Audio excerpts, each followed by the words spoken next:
இருக்க எங்களை எப்படி நீங்க செத்து போகணும்னு உங்களுக்கு யாரும் உரிமை கொடுத்தா?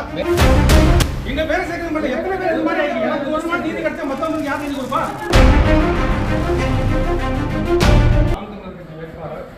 மாநில ஒருங்கிணைப்பாளர் நாமக்கல் கணவர் சரிங்களா? நாங்கள் வந்துட்டு எஸ்ஐஆர் படிவம் ஃபில் பண்ணி கொடுத்துருக்கோம். எங்களோட 2 பேர் பேருமே நீங்கள் கொடுத்த பட்டியலில் டெத்துன்னு வந்திருக்கு.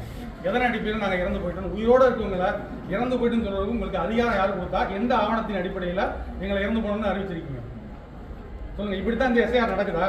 அப்போ எங்களுக்கு வேட்பாளர் தெரிஞ்சுக்கிட்டு திட்டமிட்டு இந்த நிலைமைனா கிராமத்தில் வர்ற பாமர மக்கள், படிக்காத மக்களுக்கு என்ன நிலைமை?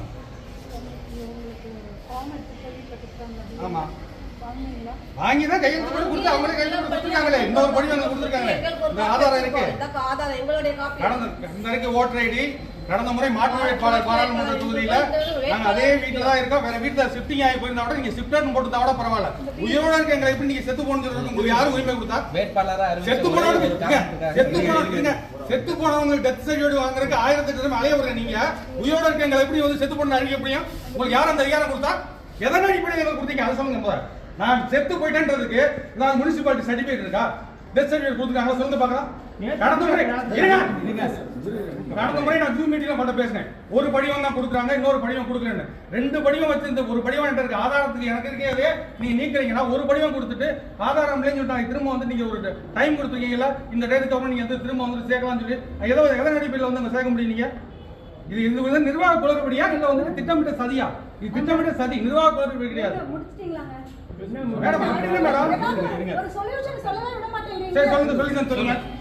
செத்து போன உயிரோட கொண்டாட போறீங்களா சொல்லுங்க, சொல்லிதான் சொல்லுங்க. அந்த பிஎல்ஓ மேல ஆக்ஷன் எடுக்க சொல்லுங்கப்பா.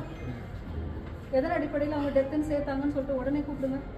அவங்க 17B சார்ஜஸ் போட சொல்லுங்க. அவங்க பேர்ல சஸ்பெண்ட் பண்ண சொல்லுங்க. அவங்கள இவங்க கிட்ட ரெக்வெஸ்ட் கொடுங்க.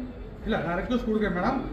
அதாவது நீங்க அந்த பிஎல்ஓவா வந்துட்டு பணி நிறுத்தனமோ இல்ல பணி நிகமோ செய்யறது வந்து எங்களுக்கு தேவையில்லை.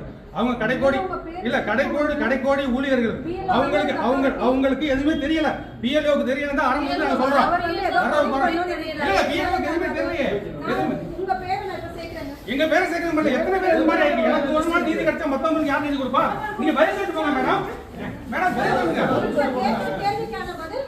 மேடம் என்ன சேர்த்துறீங்க மத்தவங்களுக்கு? நீங்க வேற என்ன வச்சிருக்கீங்க? நிறைய இருக்கு. நீங்க கொடுங்க, ஆதாரம் கொடுங்க. இந்த நான் சரி பண்ணி தரேன்னு சொல்லிட்டேன். நிறைய இருக்கு காத்து எல்லாம் கத சொல்லாதீங்க. ஆதாரம் எங்க உயிரோட இருக்கு. எனக்கு எங்க மேடம் நிறைய இருக்கு.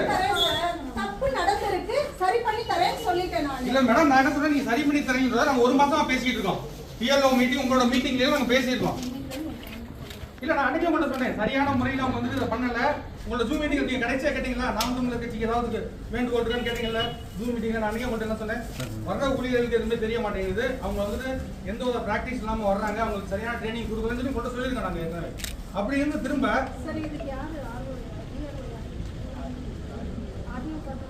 இல்ல நான் யாரையும் பார்க்கலாம், நேரம் கொண்டு தான் பார்க்கணும். ஏன்னா காரணம் என்னன்னா நீங்க தான் வந்தாச்சு எல்லாத்தையும் சரி பண்ணுங்க மேடம். தயவு செய்து எனக்கு ஒரு ஆள் நீங்க கொடுத்தத நான் சரி பண்ணிருக்கேன். நீங்க எந்த ஆதாரமும் இல்லாம இது மாதிரி எத்தனை சேர்த்தீங்கன்னு கேக்குறீங்க.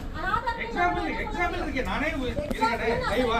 என்ன பொறுத்த வரைக்கும் வேற தவறு நடக்கல. நடந்திருந்தா கொடுங்க. நான் எடுத்து வந்தேன். எல்லாமே நான் சரியா தான் பண்ணிருக்கேன். எங்க பிஎல்ஓக்கு கரெக்ட்டா நான் வெளிப்படையா உங்களுக்கு சொல்றேன் மேடம். நான் மட்டும் வெளிப்படையா நான் என்ன கேக்குறேன், எனக்கு ஒரு மட்டும் பதில் சொல்லுங்க. இத பார்த்து ஸ்கேன் பண்ணாங்களா இல்ல சும்மா மொத்தமா ஸ்கேன் பண்ணிட்டாங்களா? எனக்கு அதான் கேள்வி. நான் கொடுத்த படிவத்தை பார்த்து எல்லாமே முறைப்படி நடந்துச்சு சார். நான் மட்டும் ரெக்வெஸ்ட் பண்ணி கேக்குறேன். நான் கொடுத்த படிவத்தை சரி பண்ணதுக்கு இந்த லிஸ்ட் யார் கொடுத்தாங்க சார்? உங்களோட லிஸ்ட் தான். இத சரி பண்ணதுக்காக தான் உங்களை போட்டு லிஸ்ட் கையில கொடுத்துட்டோம். ஏதேனும் தவறுகள் நடந்திருந்தா சரி பண்ணி கொடுங்க அப்படிங்கிறது உங்களுடைய பொலிட்டிக்கல் நீங்க உங்க பிஎல்ஏ இருக்காங்க.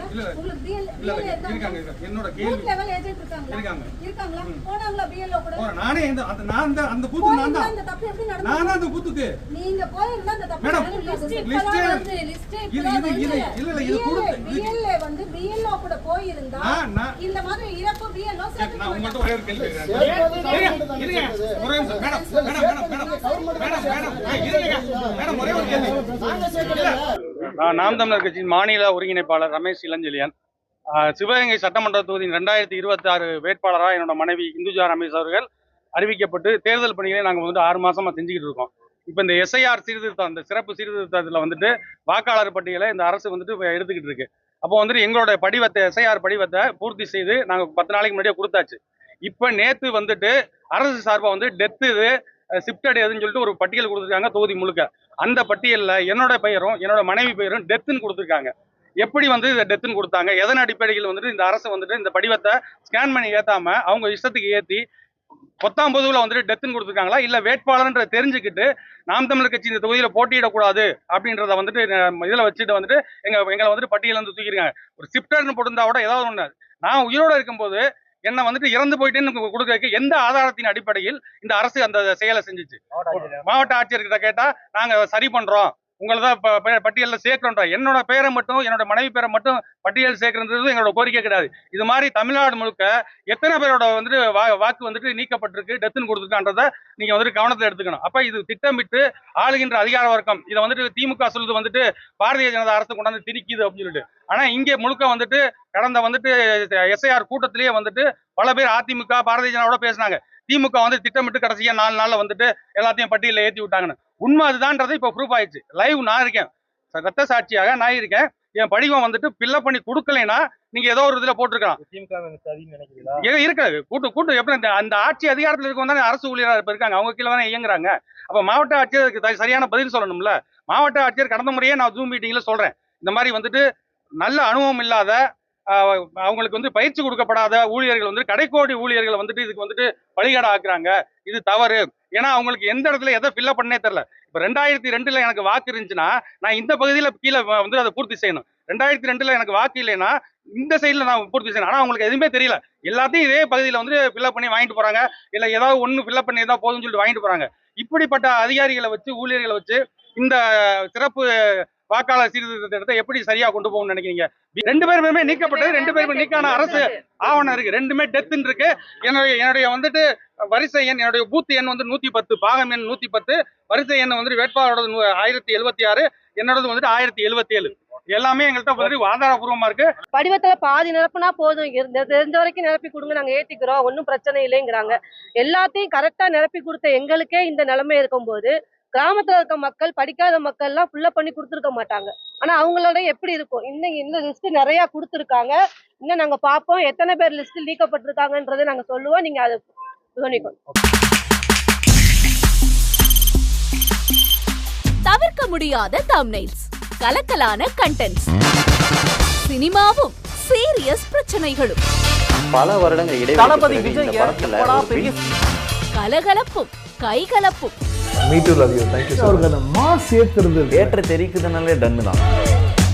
பிரேக்கே இல்லாமல் பிரேக்கிங் நியூஸ் சொல்லும் தந்தி டிவி ஆப்.